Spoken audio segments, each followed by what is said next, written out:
Sup, y'all? Happy Thursday.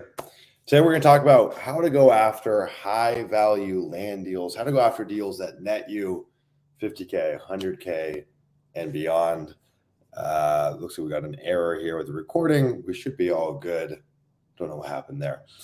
So, as you guys may or may not know, the process of going after lower value deals is different than the process for mid ticket, and it's definitely a whole lot different than the process for high ticket land deals.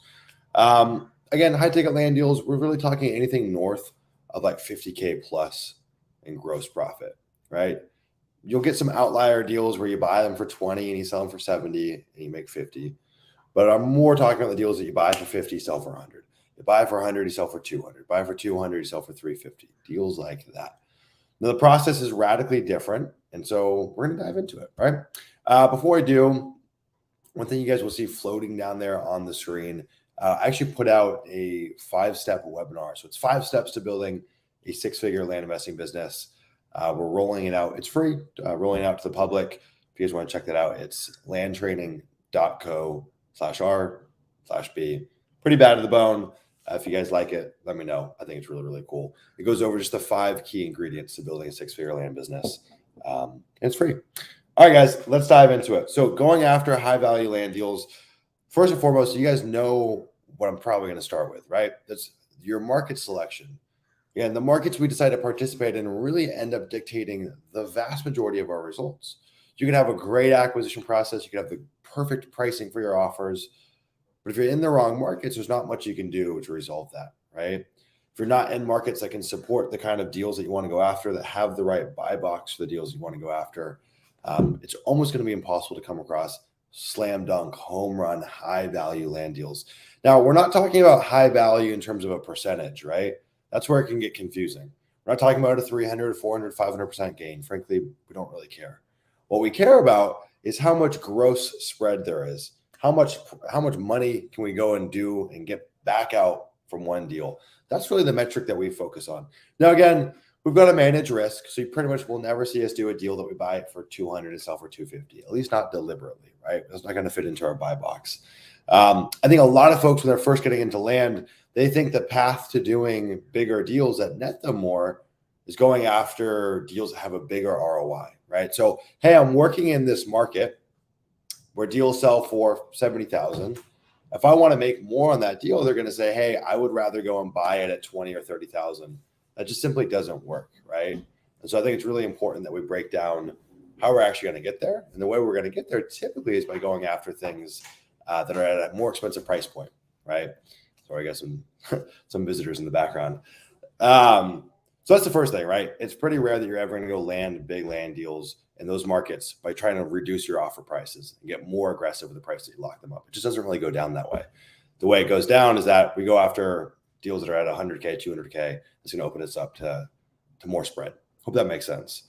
All right, let's move on to point number 2. And that's more marketing, right? If we look at like the average land deal that we do inside Leah, typically you're going to need about 2,000, maybe 2,500 letters per deal that you do.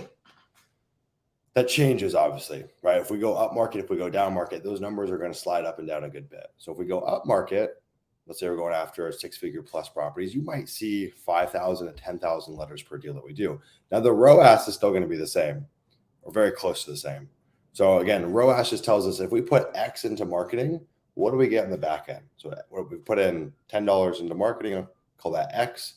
What do we get in the back end? We call that Y. Typically, you're looking at like 10 to 15X. You put $10 in, you get $100, $150 in the back end. That's the typical math that you're going to see. That really doesn't change a whole lot as you go up market. In fact, in some cases, it can actually improve. Where we do see that change a lot is when we go down market. So if you're going after $2,000, $3,000, $4,000 deals, it's really, really hard to maintain a similar ROAS.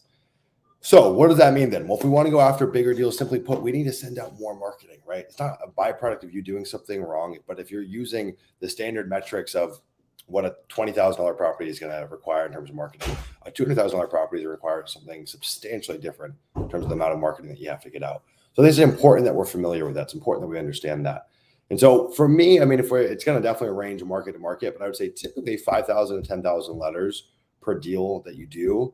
in that 50,000 plus gross profit range is a pretty fair estimation. Think about it though, 5,000 letters, you're looking at about $2,500 in marketing spend. 10,000 letters, looking at about $5,000 in marketing spend.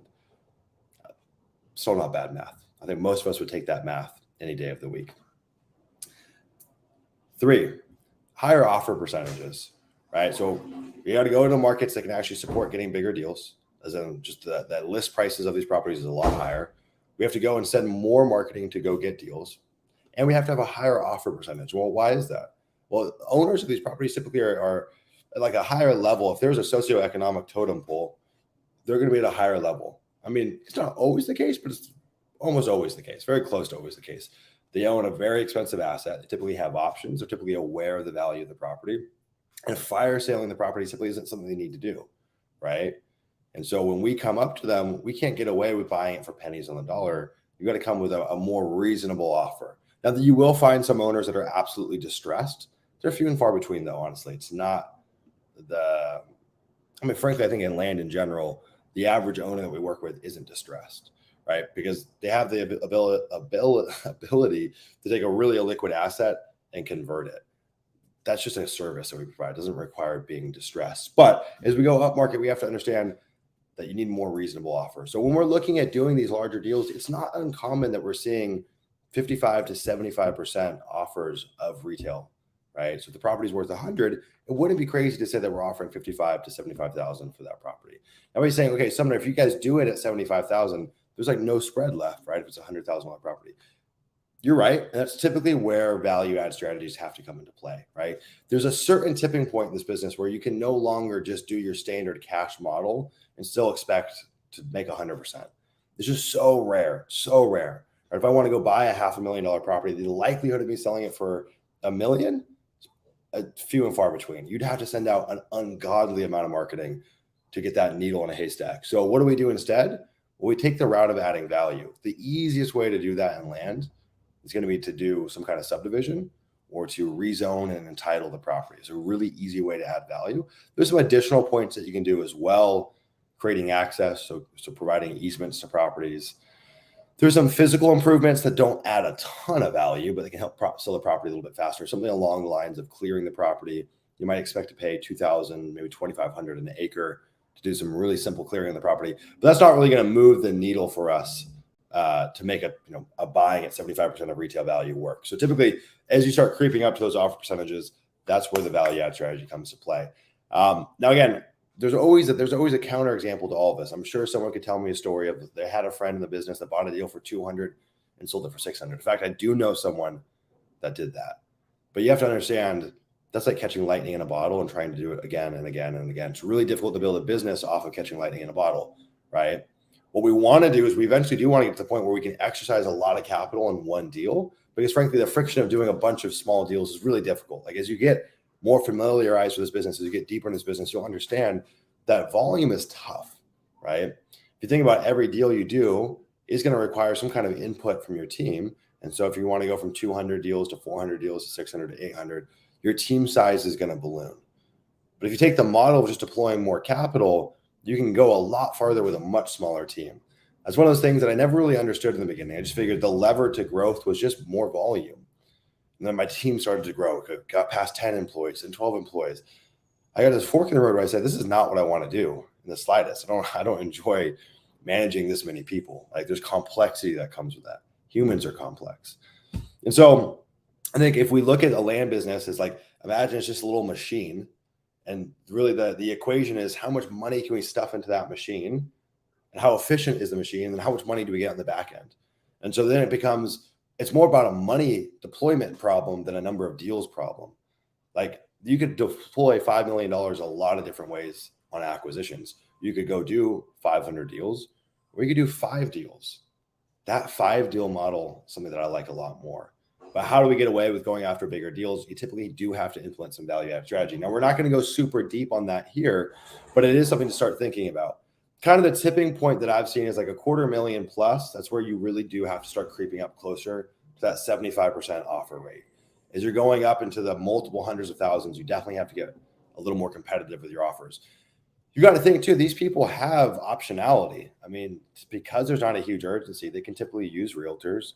They could wait it out. It's typically, these are nicer properties. So there's probably other people that want to buy them. You're not just competing with other land investors, right? When you're going after that podunk little desert square, who are you competing with? Well, just other land investors, but you're not really competing with retail buyers. As you go up market, you certainly are competing with other retail buyers because those deals are good, right? There's only so much good land out there. It's a finite resource of good properties. Think about good properties as a property with good road frontage, good topography, water access, good soil. Like there's only so many properties that fit into that category, right? So these owners have optionality.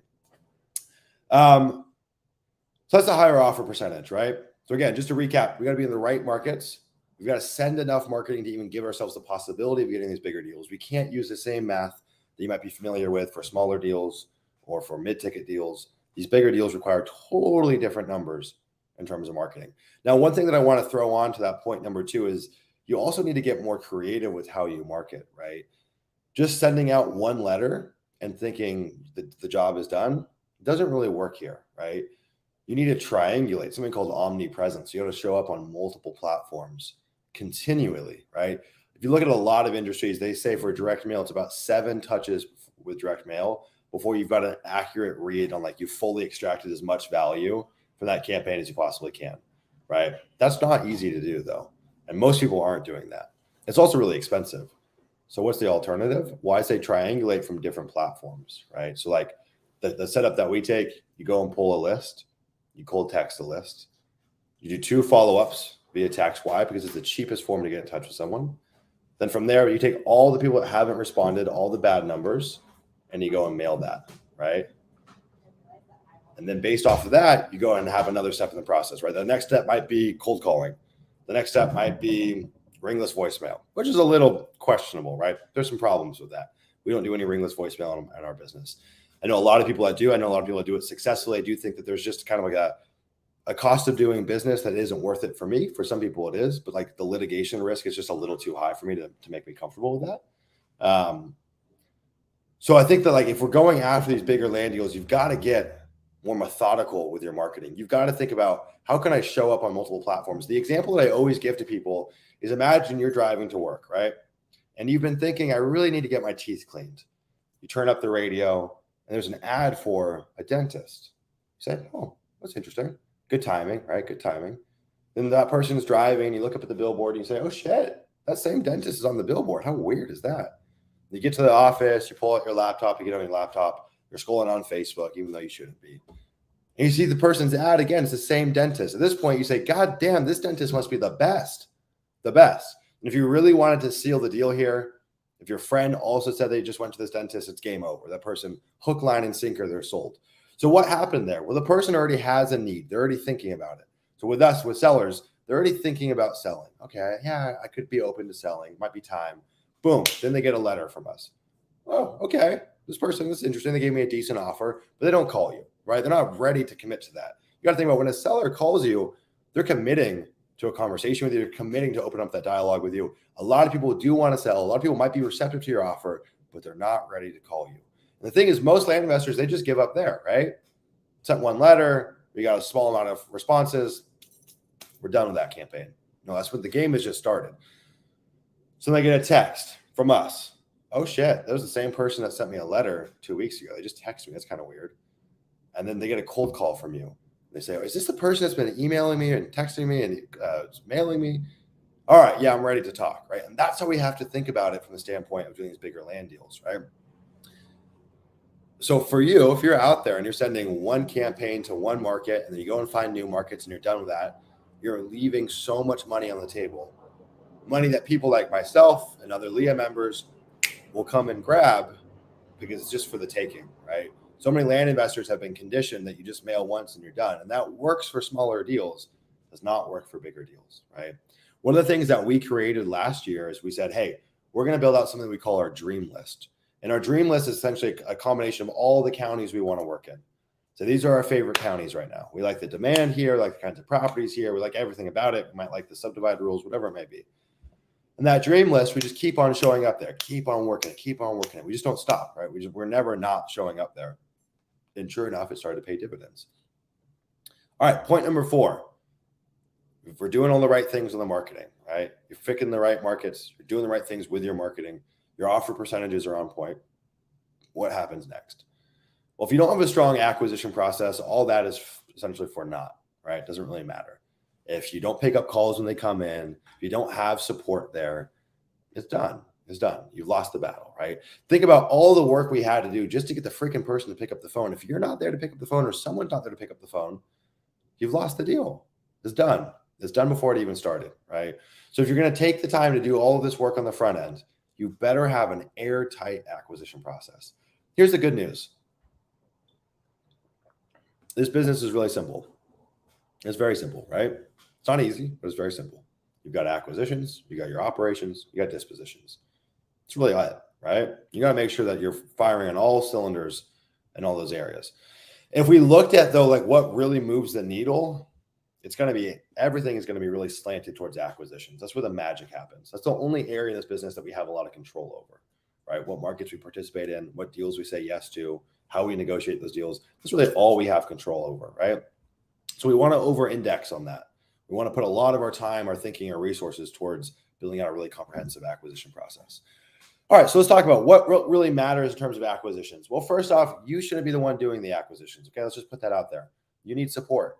There's no way you can be the CEO and pick the markets and be the operator and be the acquisition manager.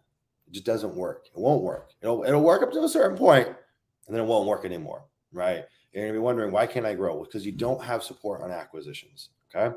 The first thing is you got to have the support there. I always tell people the land business is like a labor play, right? We're not cracking the code. We're not inventing some new social network. We're not trying to get product market fit. Like, we already know all those things. Our product is known. We don't have to invent a service. We don't have clients to manage. It's really a labor play. It's about getting the right people in the right seats, creating the right roles, creating the right incentives, and making sure that they're A players. That's the stuff that moves the needle, right? And so luckily, a lot of the work is already done for us. You just got to put a lot of your time and resources to focusing on that, mainly on the acquisition side. As you grow, there'll be other problems. There'll be other areas to focus on. But in the beginning, we really want to over-index on acquisitions, okay? So what matters? First off, speed to lead. I can't tell you how many letters I get every single month from land investors. We'll call them or text them just to see. They never pick up. They never call us back. They don't respond to the text. Someone sent me a text yesterday saying, we want to buy this property from you in Arizona. I texted them back. You know when they texted me back? 3 days later. 3 days later. That's what our competition is doing, right? The bar is set so low in this business, so low. That's partially because there's so many people out there that don't treat this like a business, right? There's so many people out there that treat this like a hobby, like a side hustle. And that side hustle work ethic or showing up part-time will get you part-time results, right? And it's actually it's weird. It's exponential. So if part-time, you're making $100,000 a year, full-time, you think, well, maybe I'm going to make $200,000 a year, right? It seems like it'd be a linear relationship. It's not. You go from $100,000 part-time to like $500,000 full-time or $1 million full-time. It's this like exponential jump by having full-time resources dedicated to your land business. So that speed to lead, what does that mean? Lead comes in, we're on them quick. Look at any statistic on inbound leads for any industry. Everything's going to tell you about 15 minutes or less is when you need to touch that lead, right? So if we've done all the work to get that lead to give us a call, you need to have support. So the way we do it, send out all of our marketing. First call comes in, it hits Pat Live. Pat Live is our first line of defense. Why do we use them? Because it's really freaking affordable. It's really affordable. They work 24/7. They work holidays, they work nights, they work weekends, they work every hour of the day. And they're really good at what they do. So all US-based employees. We always get compliments. Oh, your receptionist is so sweet, or they're so good. And they just go through a script that we have, right? All LEA members get access to that script. And they go through and ask the questions. And so we never miss a call there, right? Then that gets added into our CRM. We get all the leads information. And then our acquisition manager takes over. And then they go and call the lead. And they go and take them through our acquisition process, right? That window, when we get a lead from Pat Live, we're optimizing for about 15 minutes to touch them. Do we miss it? For sure. There's times where, whatever reason, we get 10 leads at once. There's no way we can get to everyone. But that's what we're shooting for, okay? So that's speed to lead. And speed to lead also, like, to me, it's not just about when the lead comes in.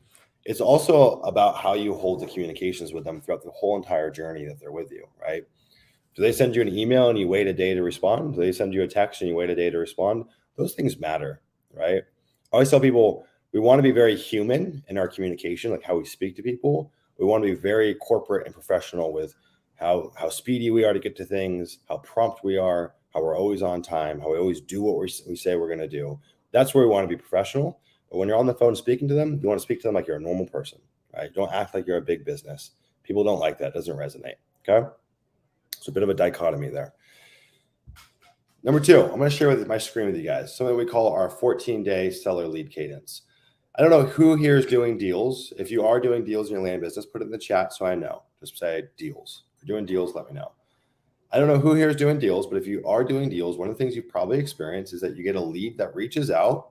Seller lead comes in, looks like a great deal. You're super excited. You underwrite the deal. You call them, they don't pick up. Call them again, they still don't pick up. Call them a third time, they don't pick up. Most people say, all right, we're done. Game's over. I'm going to share my screen. This is what we do. So this is what we call our 14-day seller lead cadence. I'll share this with you guys. So this is what we do when we get a seller lead, right? We do this until we get a hold of someone. Once we get a hold of that seller lead, this breaks. This is all manual. So day 1, call, email, text. Day 2, call, email, text. Day 3, call, text. Day 4, call, email. Day 5, call, text. Day 6, call. Day 7, call, email, text. Day 8, email. Day 9, call, text, rest, call, email, text. At that point, we got nothing. We'll move them to a drip campaign. This is a 14 business day campaign. We don't do this on the weekends. What this allows us to do is, like, let's say we get 100 leads. 30% of them, we might just never get a hold of them. But the other 70%, we will get a hold of them somewhere along this journey.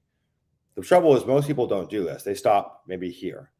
And so they only get a small fraction out of that pool of 100 people, where we're able to go get whatever, maybe the remaining 40% that they're not getting. There's a lot of meat left on the bone just by building a more efficient system for the leads that you do have, right? So many of us, and myself included, I'm guilty of this.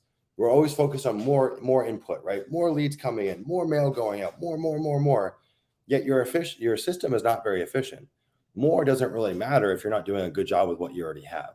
It's like, in fact, you almost don't even deserve to have more because you're mistreating the things that you do have, right? It's like if someone wants a nice car and they don't even take care of their car, they don't change the oil, they don't get it washed, they don't change the tires. It's like, you don't deserve to get a nice car.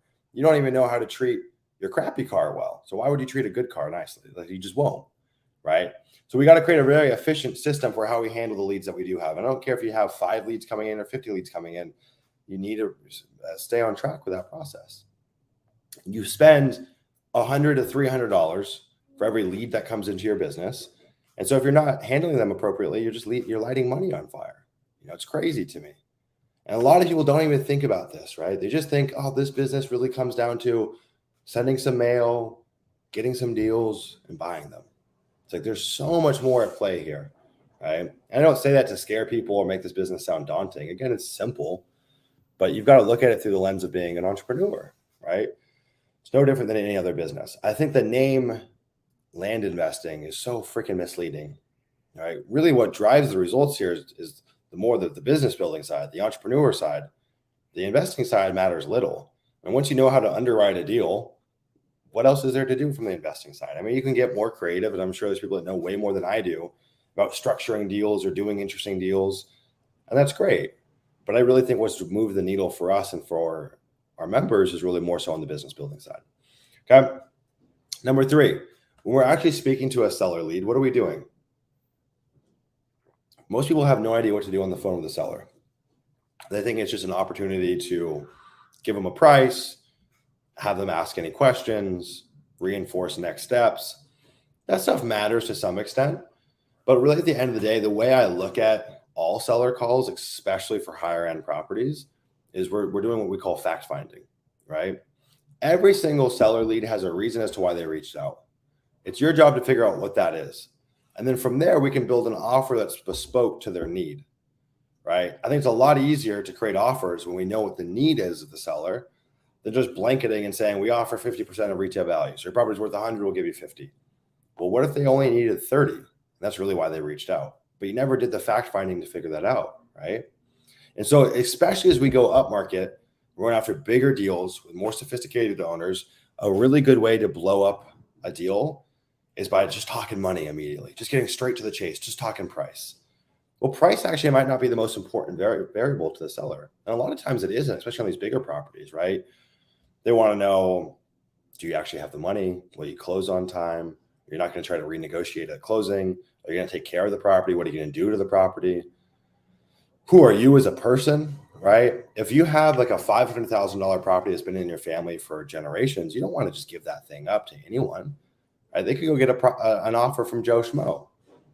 They could get an offer from a lot of people. I think a good example is like if you go through and look at the 90-day challenge videos with Dennis and Rob, and you listen to a lot of Dennis's calls, they're really geared around fact finding and rapport building. A lot of these people get so excited. They say, we want to take you out to lunch, or I want to meet you, or you sound like such a great person. And, I got other offers, but I really want to sell to you. And that's the kind of situation we want to create from a rapport perspective. And I think the easiest way to do that is by fact finding. So asking them questions, like how can we be a good listener? Simply is asking questions and then listening. How can we be a good conversationalist? Same thing. Ask questions, listen. Being a good conversationalist is rarely about just you going and blabbering and talking. Rarely works. I think a lot of times people get on seller calls and they don't know anything about acquisitions, and they like, dude, what the hell do I say? Like, the seller doesn't have very many questions for me. They're not telling me what price they want. So I'm just gonna give them an offer. I'm just gonna get off the phone. I'm just gonna give them an offer and I'm gonna be done. That's like rookie school 101 right there, right? It's a good way to get small deals. It's a great way for you to not get big deals, right? So it's like one of those things with I don't know if anyone's ever used a CPA here, but like if you go file taxes with a CPA, what I've learned is if you don't ask, they don't tell, right? So they rarely do CPAs say, we should do all 30 of these different things to save on taxes. It's more like you bring the questions to the table and then they validate, is this a good idea? Is this a bad idea? So they kind of hold your hand through that. I've gone through a lot of different CPAs and I never have had one that's like, Summer, this year you're going to do these 20 different things. That's going to make such a big difference. It's more like I do my own research. I bring to the table my questions. I say, yeah, we'll do these 12, but those 10 you shouldn't do. And here's why, right? Like I asked my CPA last year, I said, should I move to Puerto Rico? And they're like, no, you shouldn't. Here's why. Listed it all off. Same thing with sellers. Like you've got to prompt the discussion. You got to prompt the questions. And a lot of times it's like, dude, just talk to them as if they're a normal person, right? And that's where we go back to that framework of we talk to them like a human, but we're very professional in how we actually hold our word and get in contact with them, how quick we are to get in contact with them, all those things. That's where we're very professional.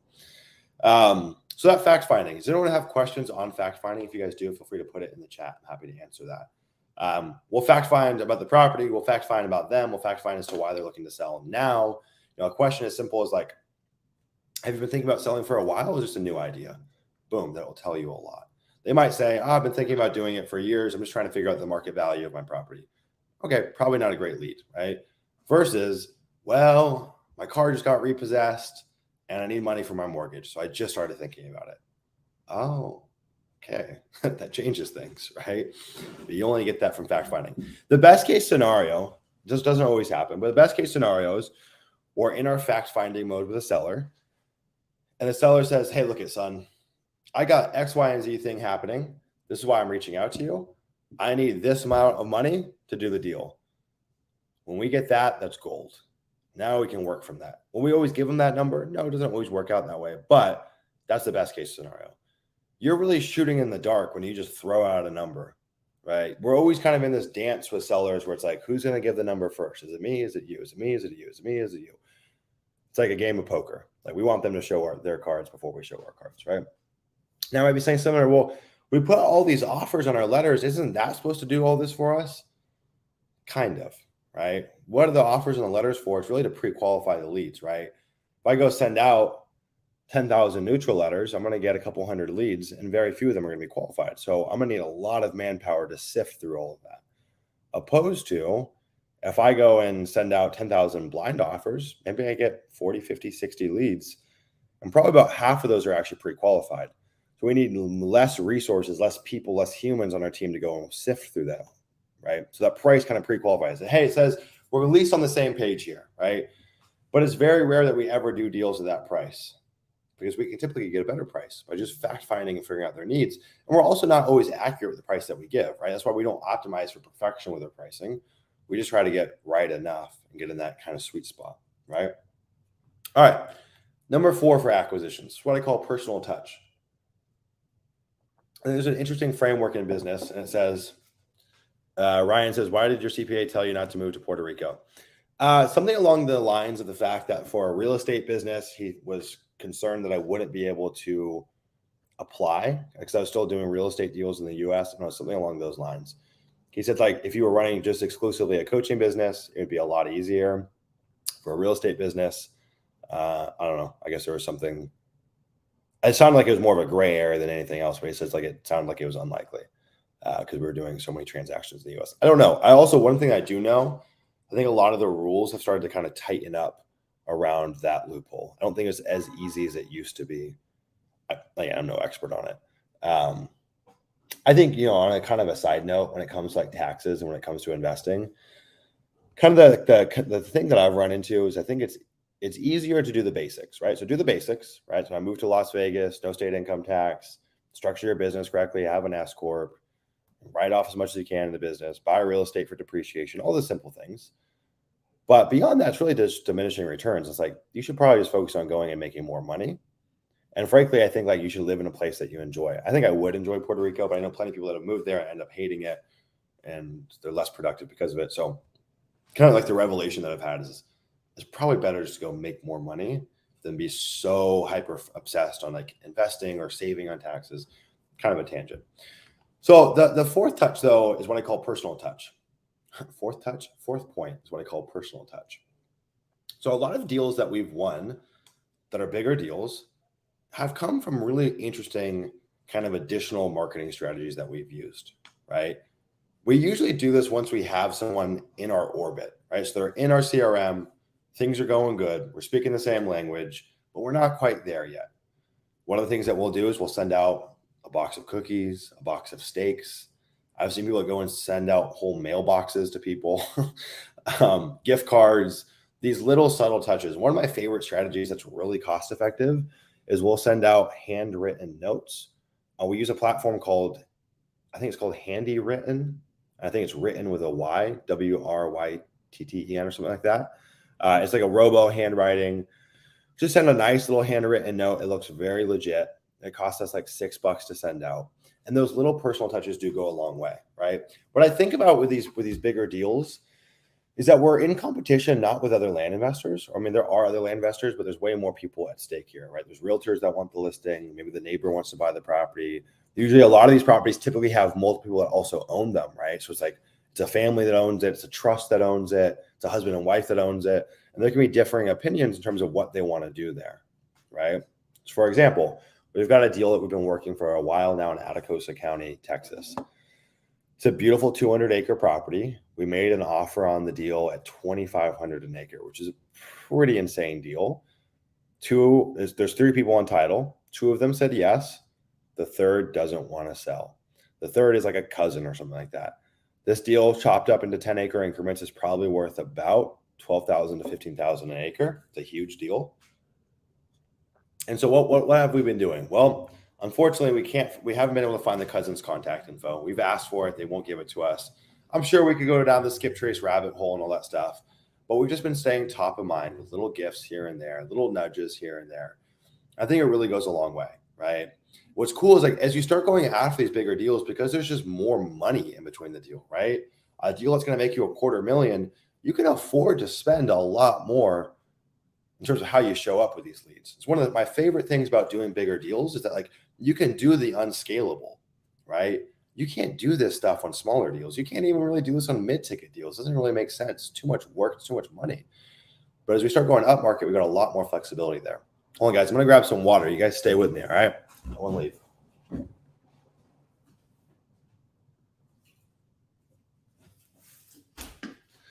All right.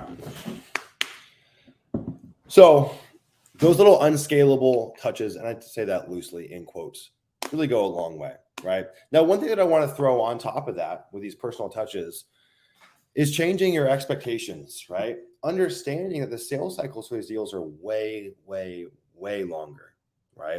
And that's where these personal touches come in, because what happens is we get new leads in for a deal that's like a buy for 20, sell for 40. I mean, frankly, we typically know within a month if the deal is going to happen or not, right? We'll still follow up outside of that. But most of the money we're going to make is going to kind of happen in that window where we get the acquisition and it's a done deal. With these bigger deals, what we found is it's totally not the case, right?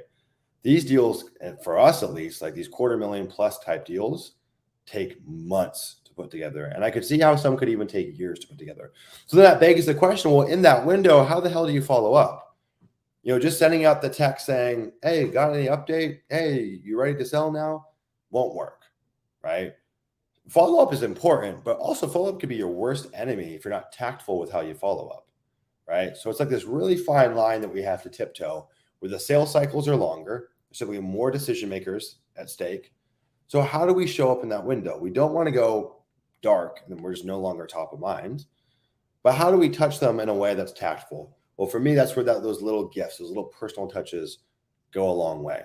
One of the interesting things that we've had a lot of success with recently, and this is slightly different, but I think it's still relevant, is we've been using memes. Yes, memes with an M for our follow-up, right? So I had someone on my team who's got design chops build out these SpongeBob memes, and we've been using them to follow up or to check in. And it's like a really nice, non-pushy way to stay top of mind and to get a chuckle. And it's awesome, right? For example, this week we had 10 leads. These weren't like super high value leads. These were like mid-ticket leads. 10 leads who had expressed interest in selling, but had gone dark on us. We send out this little meme. We get a 40% response rate, and we close 2 contracts from that, right? From 10 leads, 4 people responded, closed 2 contracts. From a SpongeBob meme. It's pretty awesome, right? But that same thing applies too, is like, it's a good way to stay top of mind. You can elicit emotional reaction. You can make someone chuckle, make someone laugh, make someone remember you. And we can do it in a very non-pushy way. A lot of the follow-up that I get, right? I get a lot of follow-up texts from other land investors who want to go and say, I want to buy this property. And they follow up. Typically their follow-up is like, are you ready to sell now? Have you thought more about selling? Is now the right time to sell? It's like, dude, fuck off. No, it's not. Frankly, it's annoying. I'm going to block your number, right? Let's look at this question here. Matthew says, I'm doing deals, but looking to go for more 50K to 100K deals. Great advice. Thank you. Yeah, man, I think that like too, one thing that's worth throwing on here is like, it's also a mindset shift, right? Like you also have to declare that this is what you're going to do. I think a lot of people I suffered from this. I wanted to start doing big deals, but I wasn't really ready to do what was required to start doing big deals because I hadn't committed to that idea yet.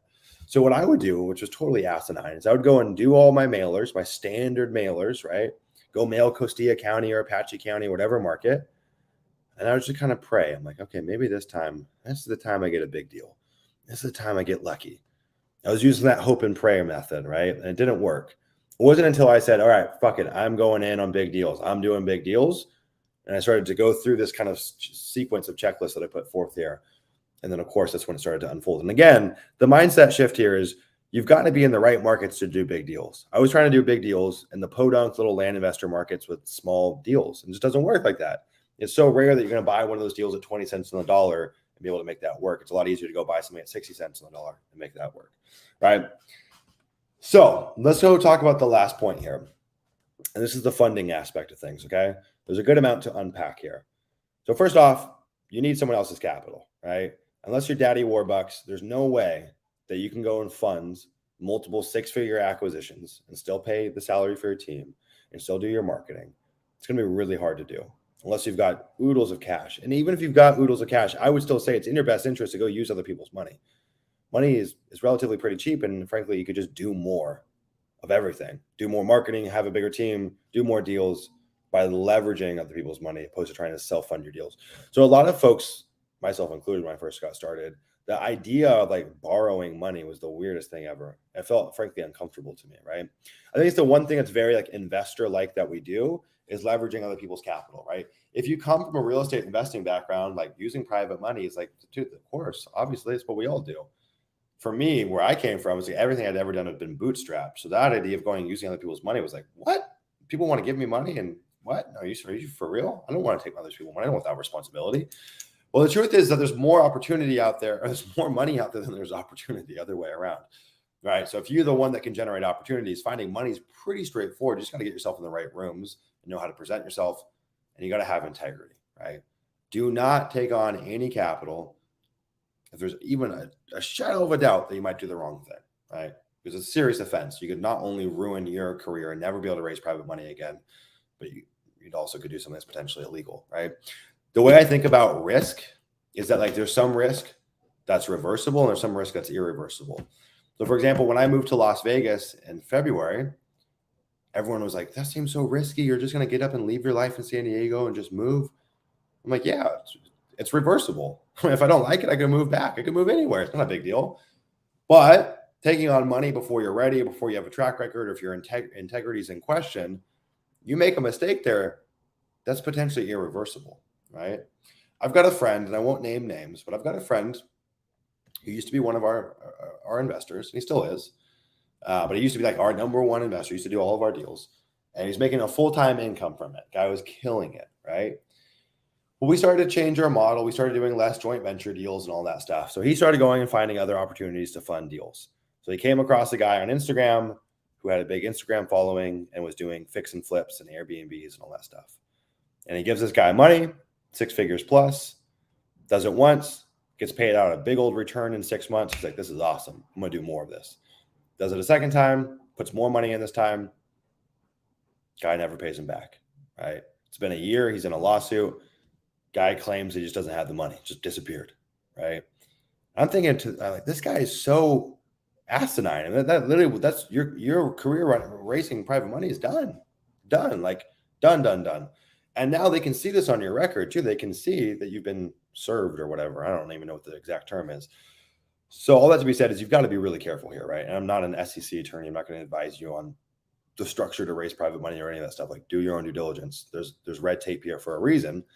But what I will say is if you are someone that can create opportunities, the world is essentially your oyster, right? A lot of people have money. A lot of people don't know how to deploy it, don't know how to create opportunities. So one thing that I will throw on there too is that like it becomes infinitely easier once you have a track record, right? So sometimes that means doing a few smaller deals or using joint venture money and then going and getting private money. Let's talk about kind of like that stepping stone, that stair-stepping pattern.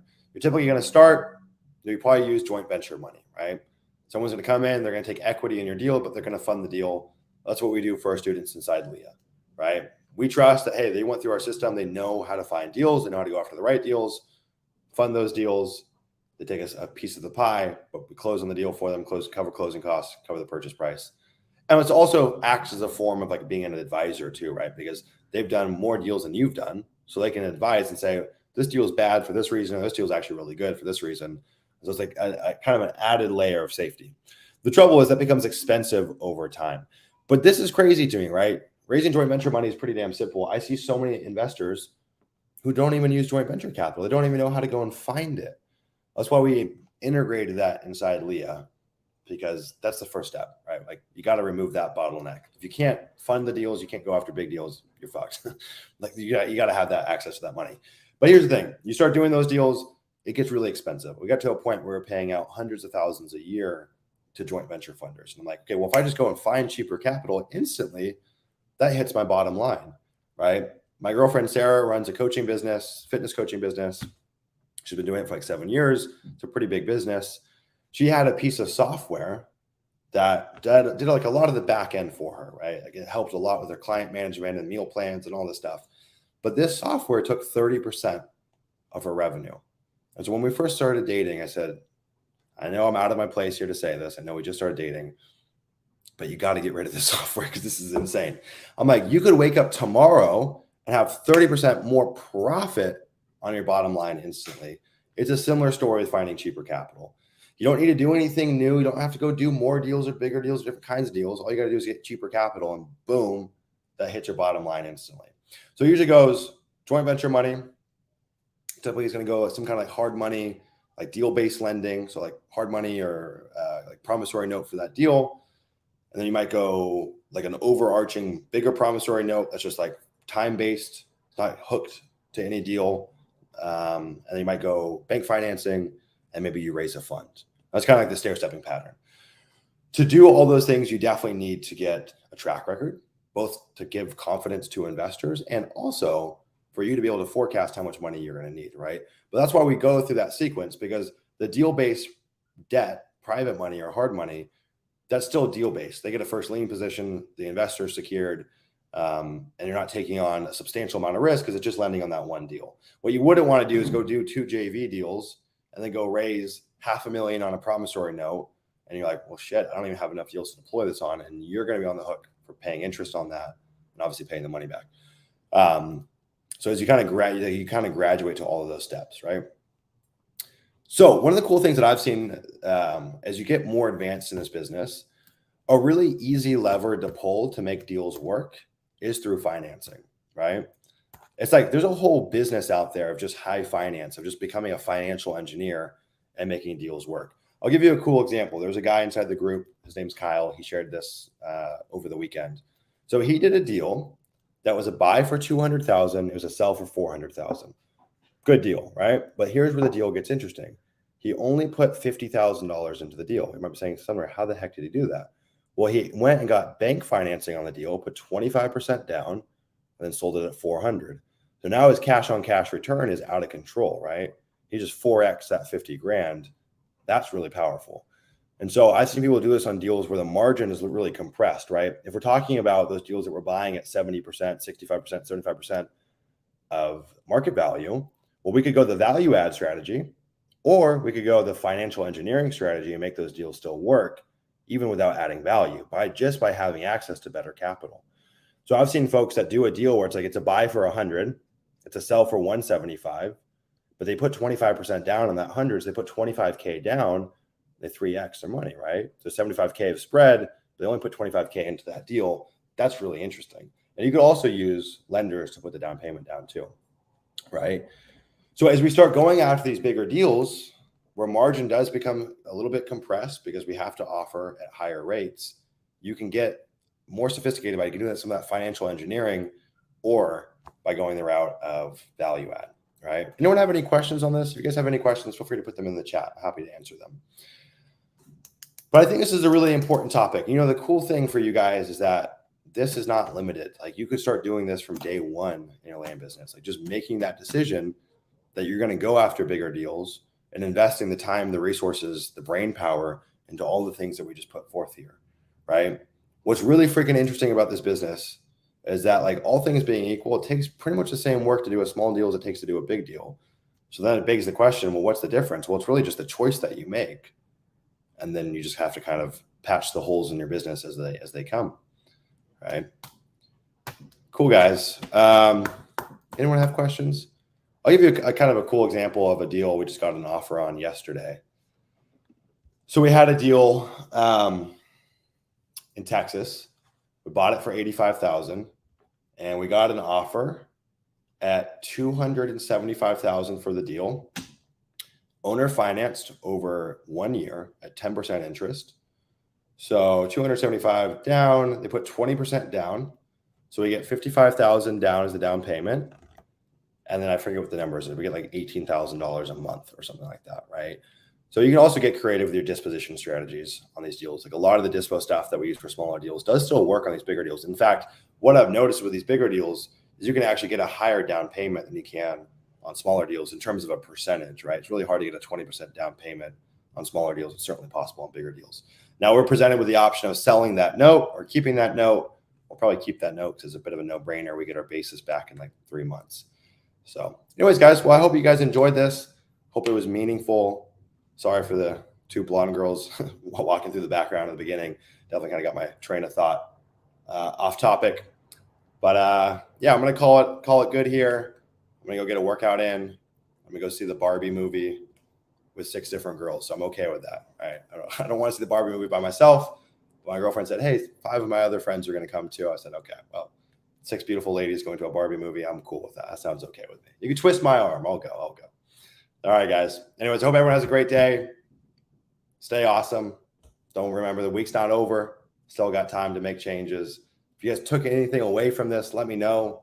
Drop us a comment inside Discord if this was meaningful. If you guys want to learn about building a 6-figure land business, you guys want to go through our 5-step webinar that I put together, you can go to that link. It should be down below on the screen. It's just www.landtraining.co/r/b.